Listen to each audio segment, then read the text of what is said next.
Bit of a battery swap over. Got some batteries charging, got a drone battery charging. That's all those cords going in there. Drone, phone and GoPro batteries. That's Jackson Station. Okay, so let's go to this map and we'll zoom out a bit. Where's Marda Dam? Come on. So old mine ruins. There's Marda Dam there. So we'll go on this 14 road. Or will we? We'll either go on 14 or this top one. I don't know if I've ever been on that 14 one. Okay, so goodbye Jackson Station. I was going to camp here if I got here later than now. But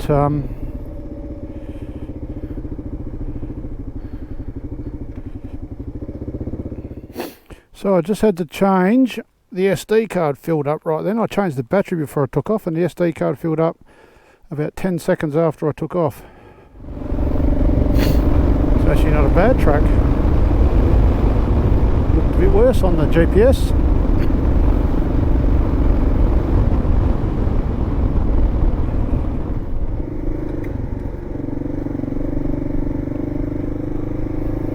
Thought there was a road across there.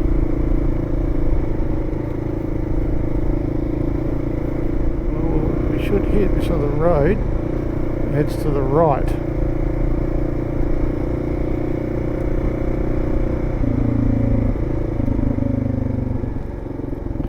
This one here.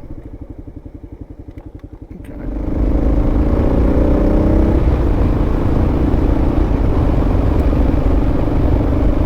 So we're heading east here. So directly east from that station, Mount Jackson Station. So up here somewhere there should be an old mining sort of outpost. There's an old ruins of a mud brick building and then a whole bunch of little mines next to it. Shouldn't be that far up here. That will be probably the last point of interest before we stop for the day.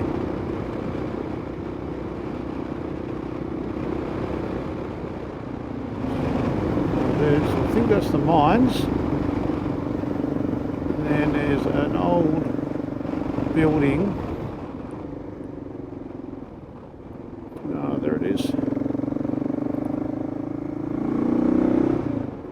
There's all old mines through here.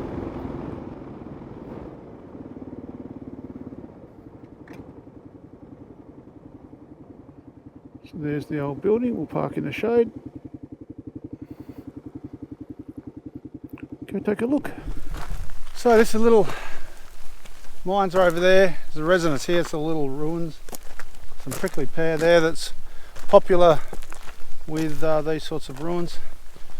So it looks like it's the fireplaces that are left, as always. They're made out of rock. So we'll take a little bit of a look around and then head to the final destination. So just made out of local stone from around here.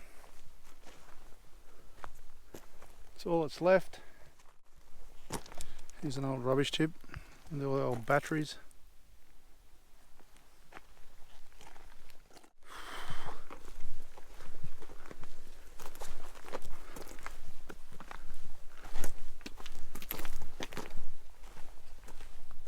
Oh, we'll go for a walk and have a look at those little mines over here. So there's all these workings here. Just have to be careful of holes because there are, I think there's a few. That's an old shaft. Is it the wood down there? Another shaft.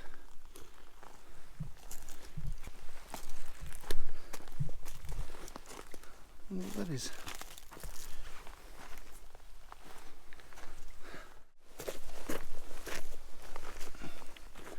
Oh, there's another big hole here. That one, that's a nasty one. One of the ones here I've actually climbed down previously. I can't remember which one. Maybe it might have been this one. This one I've climbed down, had a look. Oh, we'll make it back to the bike. So one thing you've got to be careful of when you are riding in the bush or walking around is a lot of people stick tin or bits of stuff over the mine shafts thinking they're doing the right thing to keep animals from falling in, but if you step on it you'll go straight through it and you'll fall down. So especially wells with water in, people tend to do it. I've seen it a lot. So never tread on tin around old ruins. Or if you see the ground slightly change colour like it's been dug, like dirt's from underground, just have a good look, because some of them are a long way down and there's water in the bottom, a lot of them. Okay. Marda Dam, here we come. Campsite, here we come.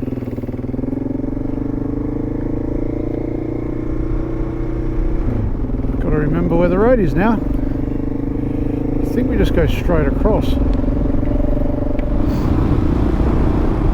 Oh, there's a big drilling rig in there.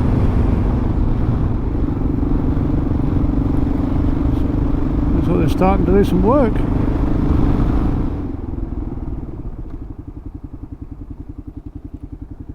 I think you just go straight across here. Legal, you're not allowed a fossick.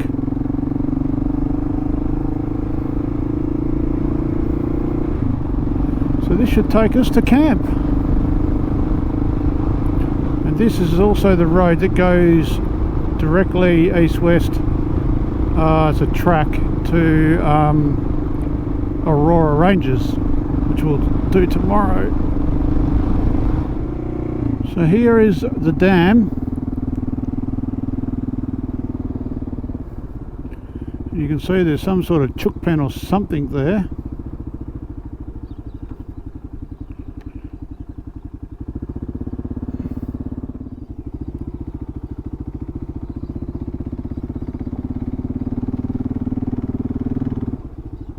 Yep, it's got water in it. Well, I might go and set up the camp and then come back and take a bit of video of this. There's a shed over here. Can I get down here somewhere?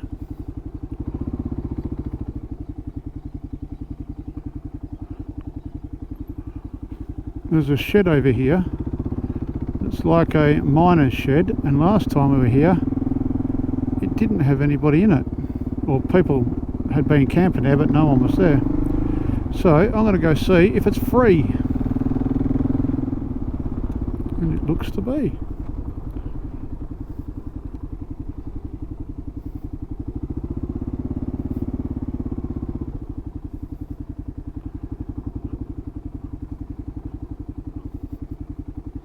Okay, well, let's go and take a look.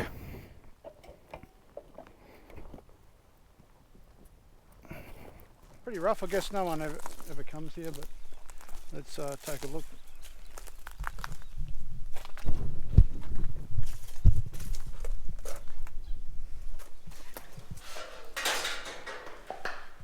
So it's got a good cement floor, so I'll just stick my tent in here. That'll keep everything nice and clean, and then you just don't want anything coming out of this sort of piles of junk. But it's just a it's just got samples in here, some samples from different mines, Gondwana, just different types of samples. It's got a fireplace, So not much has changed from when I was here last time. Oh, we'll go take a look at the dam and then we'll come back.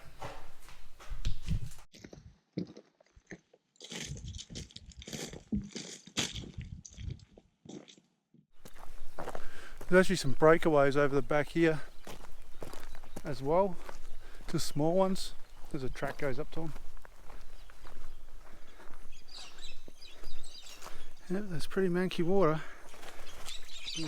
I knew it was here, but you'd need a filter or a live straw to drink it. It's actually cement lined or bitumen lined, and it would have had a roof on it at one point. And the only place the cows seem to be able to get to it is through here.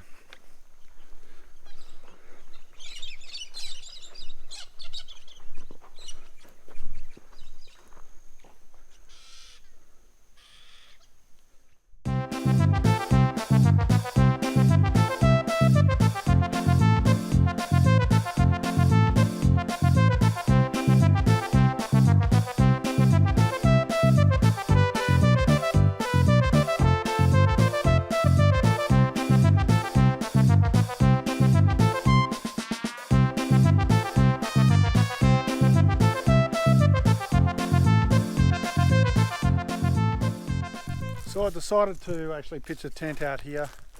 I thought in there it's pretty dusty and dirty and I don't really know what's been in there, so I thought I would just pitch it out here away from the tree, so much for falling limbs, because as you can see over there's a big limb on the ground, and if that fell on you in the sleep it wouldn't be very good. So keep the limbs over there and yeah, just put the tent here out the way on the smoothest bit of ground and kicked all the rocks off. So I'm going to change into some more comfortable clothes and then get something to eat. Just thought I'd show you how I set up my tent. I just got, usually I have a drop sheet there just for getting my gear on and off. It just makes it a little bit cleaner if you can do that. There's the chair ready to make some dinner. Just a small, this is just a Spinifex tent. Just a cheapie, I guess, compared to some of the other ones you see, but what I'd normally do is have in here all my stuff down one side, keeps the creepy crawlies out of it and keeps it all dry when it gets wet. I've got a light that's a +5 because it's warm, small sleeping bag, a Cedar Summits mattress and a self-inflating pillow, and that's really it, and that just keeps everything secure. And I just hang a light in there at night and charge things and get everything ready for the next day. So let's go and get the jet boil out, boil some water, and I just got some freeze-dried food for this trip. So let's get organised.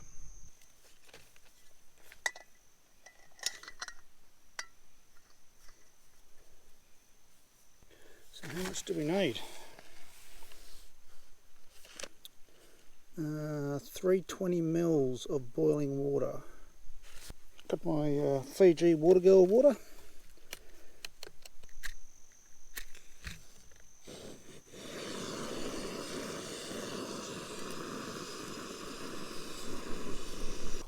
Turn that down, she's getting a bit out of control. Okay, and we just got to tip it into the bag. Put it into here. And then seal it up. So I'm going to go to bed now, so everything's ready to go. I just need to jump in, and it's a beautiful night, nice and warm, so should get a really good night's sleep, as long as the cows don't come that are over there and visit me. So let's get into the sleeping bag and see you guys in the morning, or might even... So, good morning. It's beautiful morning out there. Let's go and have a look.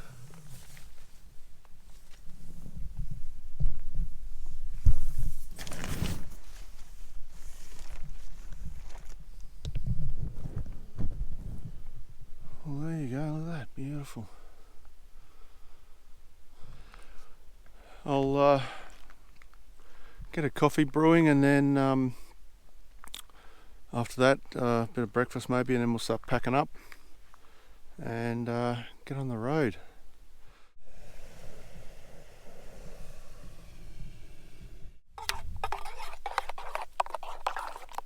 fucked up. One thing I was going to show was on my screen I put an emergency information sheet, and also have one on my tank bag, and that's just if I get into trouble or if I fall off and someone comes across me, they can go straight to that big red medical symbol and get some details.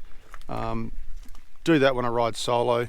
I got the idea off someone else. I think it's a pretty good idea. So it just has all of the local or the police and ambulance and hospitals from as close to this region as you can get. So on this one I've got Southern Cross and Meriden police and hospital and ambulance details. So not a bad idea if you're out and about on your own.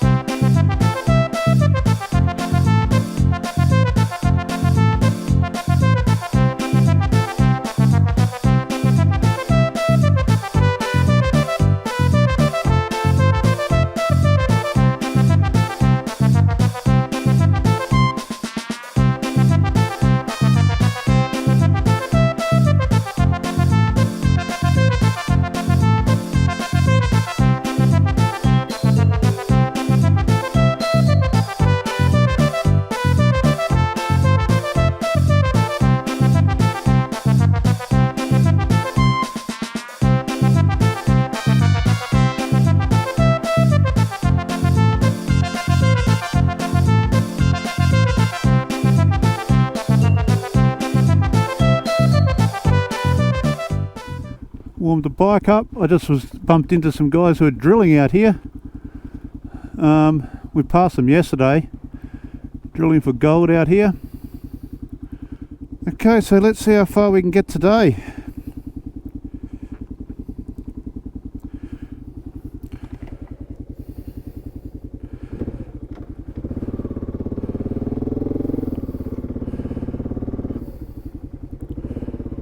There they are, the boys. Turn around and have a look, make sure I haven't left anything. So there's the dam. We'll come around this end of it.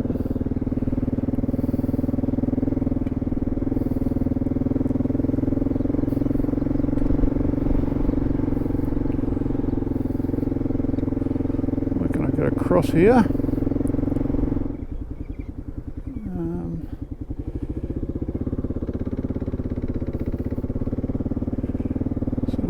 The road.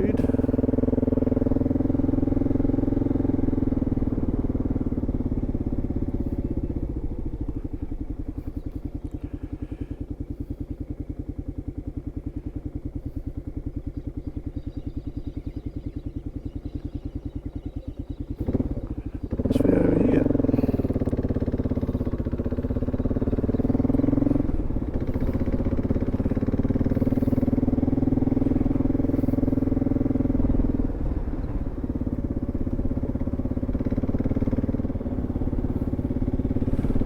This looks like the right road. Okay, let's zoom out a bit.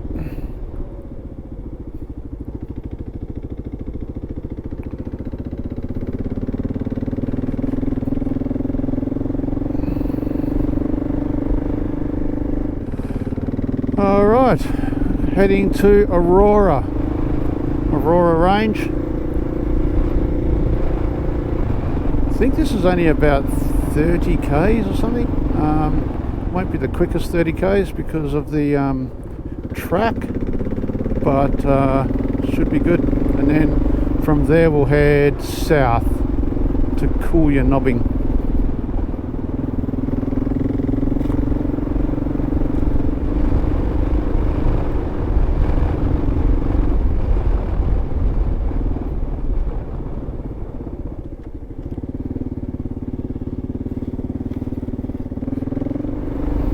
Should be able to do most of it with, I think, what I got in the tank. It'll depend on how much I used through this stuff here. It's pretty good going at the moment.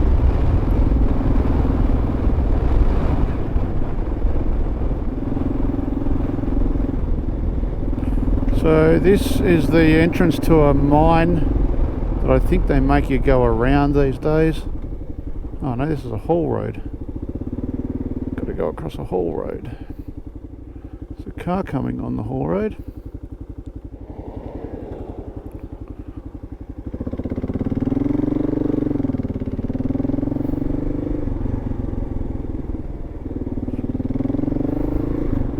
So there's a mine entrance up here somewhere.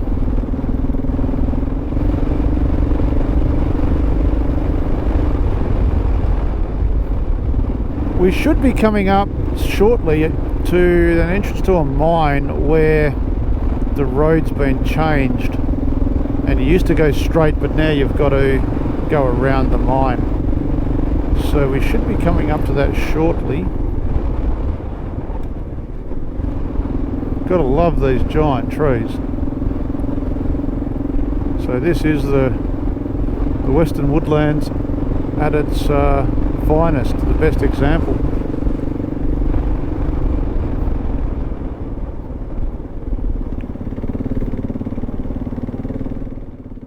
This mine must, oh here I see a sign for the mine, so this is, must be coming, here it is.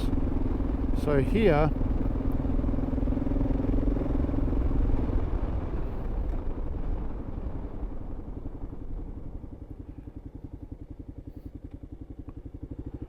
pull up here.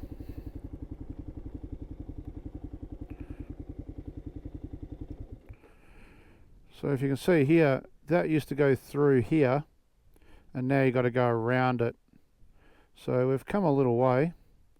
So we started up here, we've come to here. So what are we, about a third of the way to here. So, oh, I'm going to just take a photo.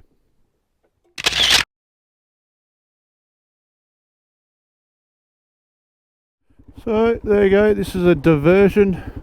It used to go through there, and then we've got to turn right up here and cross over the hills. There's a just over here there's a like a little, well, we call it a mountain range, but for others it's probably just a hill range because they're actually not that big.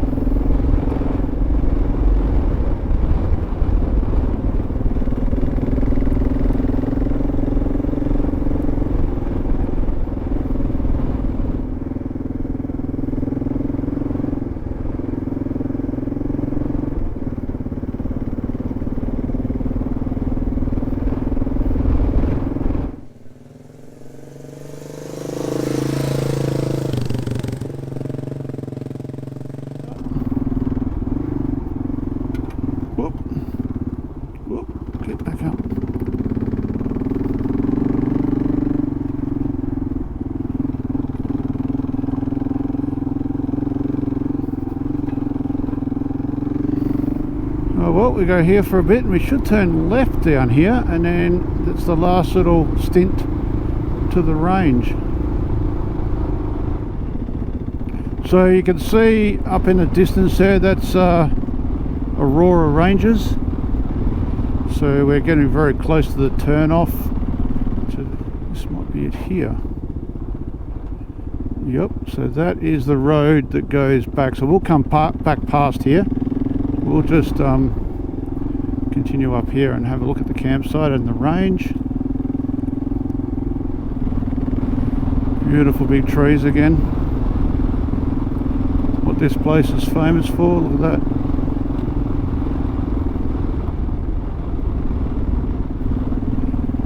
So the campsite for the Aurora Ranges down here amongst these trees. So here's a bunch of guys, they watch the channel. 16 vehicles in that convoy. A couple of the first guys stopped and said g'day. As I said, they watch the channel, which makes it worthwhile taking all the trouble to video it. So these guys obviously already inspired to come out here, but if anyone else wants to come out, make it their first trip or just one of their trips, it's a bloody nice little spot. As you can see, this is the official camping area, and there's nice cleared areas here. The trees aren't huge, so the big limbs aren't going to, you know, fall on you when they break off if you camped underneath. So yeah, not a bad little spot. As you can see, there's some campfires around. looks like that's where these guys were. You can see the tracks there. And there's another camping spot over the other side. Yeah, amongst these trees. We're going to head up here for a little bit and take a look at the hill.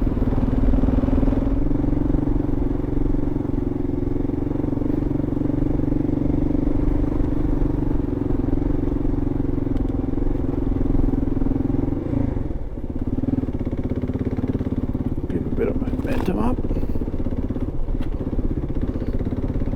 It's getting a bit rougher.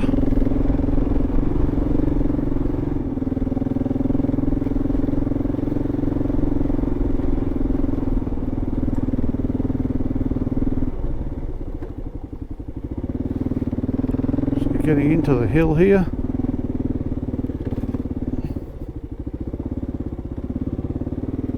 Quite rough.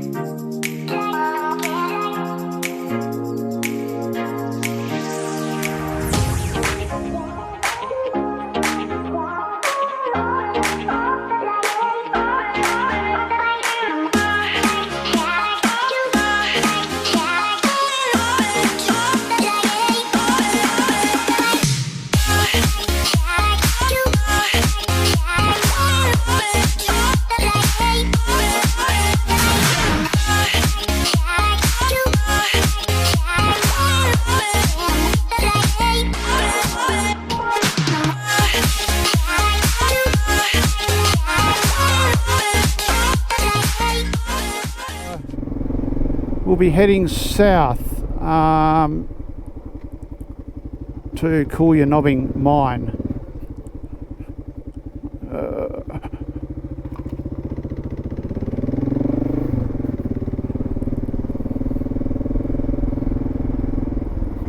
Oh, it's sandy. Catches you out sometimes, that stand.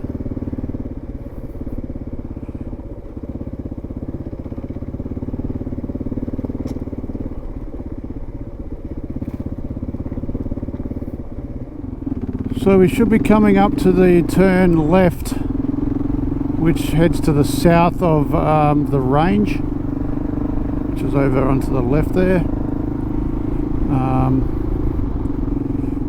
Should be up here soon, and that should be where we start heading south. Thought I remember seeing tracks going that way when we come up this way. Oh, it was after this piece, that's right. Keep an eye out for people coming the other way. But I think that also goes onto that little track back there. I think that circumnavigates this when it's flooded. Yeah, here it is. So the other bit goes around when it's flooded. So this will be heading south here. As you can see, it does get quite flooded.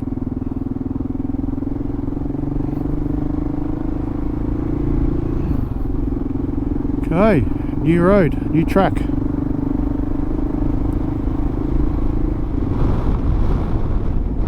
So here it is here. Helena and Aurora. You can actually go up there as well. I've been up around there in the car. There's actually not much there. You can't get all the way around anymore. There is a really gnarly rock climb at the other end, but it's just a track that really doesn't go, except for a track in the bush, it doesn't really go anywhere. So to keep on time, we're going to head south.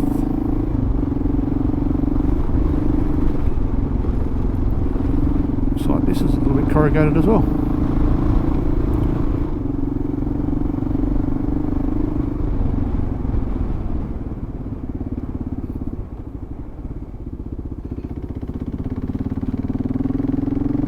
Just commute down here. We cross the whole road down here in a little way.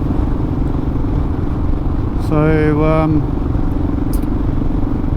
I'll come back with something interesting.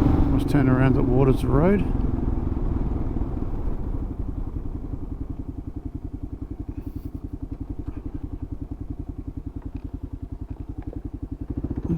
road, eh? Imagine if we could use that. I'm just going to stop under this tree down here.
So this is the Koolyanobbing mine, little mining camp.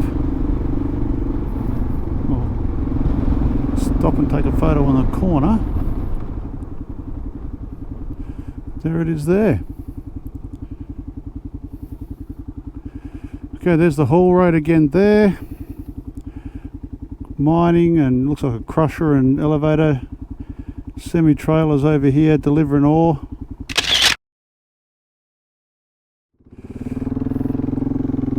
We're off. So this is the haul road again. Just got to make sure there's no trucks. And then where do we go from here? Must be this way. Presume it's this way. This is the rower line.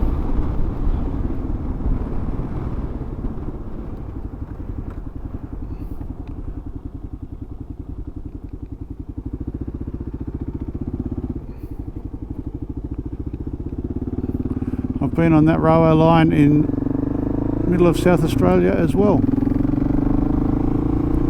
Okay, so we're open road until we get to Southern Cross.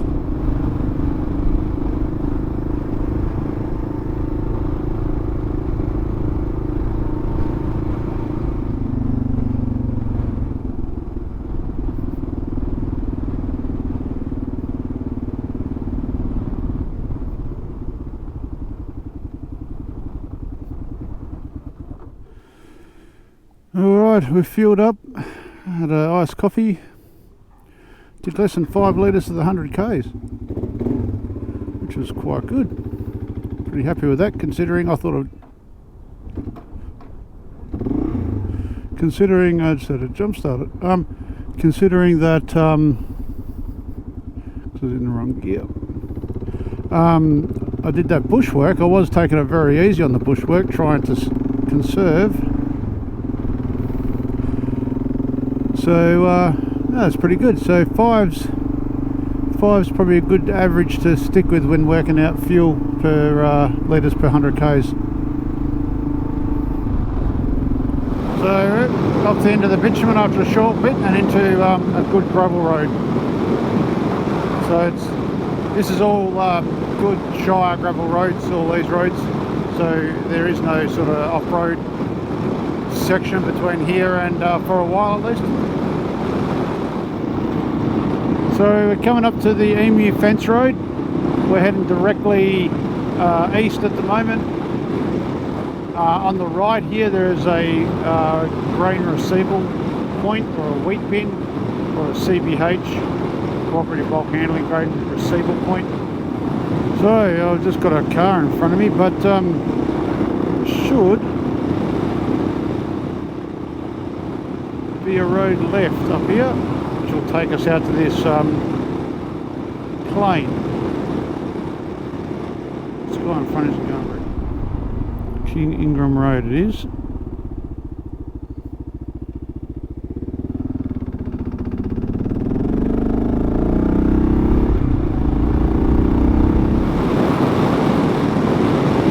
It's just in here on the left. So back when they crashed the plane, this road wouldn't have been here at all. There would have been no farms or roads out here. It would have just been this same scrub everywhere. So nothing would have been here. So it would have been a pretty inhospitable sort of place. So in here is the plaque. So here it is here. I'll park under this bit of shade. Holland Track is just through there. We follow that road we came up. Southern Cross is up that way. Hyden is down that way. And we're at the site of the Vultee Vengeance crash during that war period. The engine and all the main parts of this are actually at the Bull Creek Museum in Perth, West Australia. If you're interested in having a look, lots of books on this, and you can see there's still some parts of the plane left here. So let's go and take a look at what's left, and if you want to see the big pieces, I think the engine, wheels, things like that are actually in the Bull Creek Museum in Perth, Western Australia. So let's go and take a look.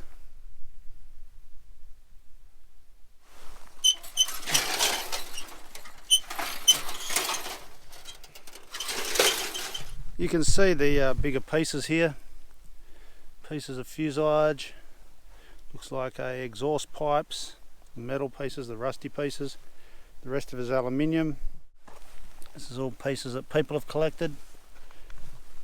There's been a number of bushfires come through here since this has crashed, so a lot of the bullets were all split open after being burnt and exploding. It's amazing how many pieces a plane breaks into. You can see it all through the bush here. It's scattered everywhere. And this hole here is where the engine speared in, and they had to dig that out. This depression here is where the actual nose of the plane dug in.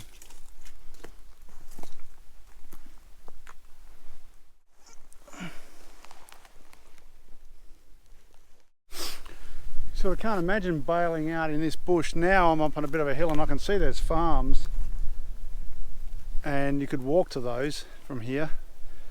But you can imagine bailing out, none of that was here. It was just bush as far as you could see, this same scrub. It was overcast, so it wasn't overly hot, I don't think. It was overcast, and that's why they lost their way in the clouds. But still, you can imagine jumping out and not really knowing where you were and trying to work out which way to walk.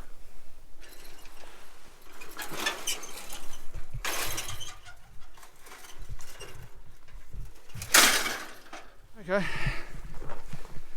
let's get on the bike and we'll head to the farm. It's where I'm probably going to stay tonight.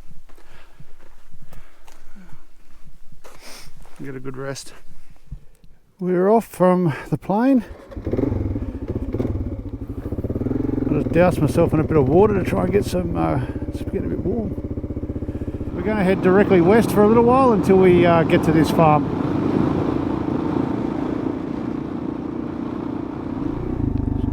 Someone put a sold sign on there as a joke,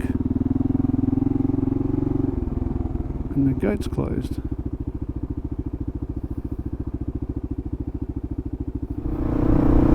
Whew. One more bit of riding to do after this. It's the next morning, and just heading away from the farm. I only have a short ride on roads, gravel roads, to get back to base, and then I put the bike back on the trailer and we'll be home by this afternoon, being the Monday of the long weekend.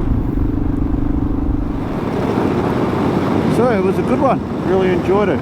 Good weekend away from the rat race. So until the next one, we will catch you all later, and hope it informs and inspires. There's a lot of really interesting stuff to see out here in the wheatbelt and also in the Goldfields. Okay, till the next one, catch you guys later.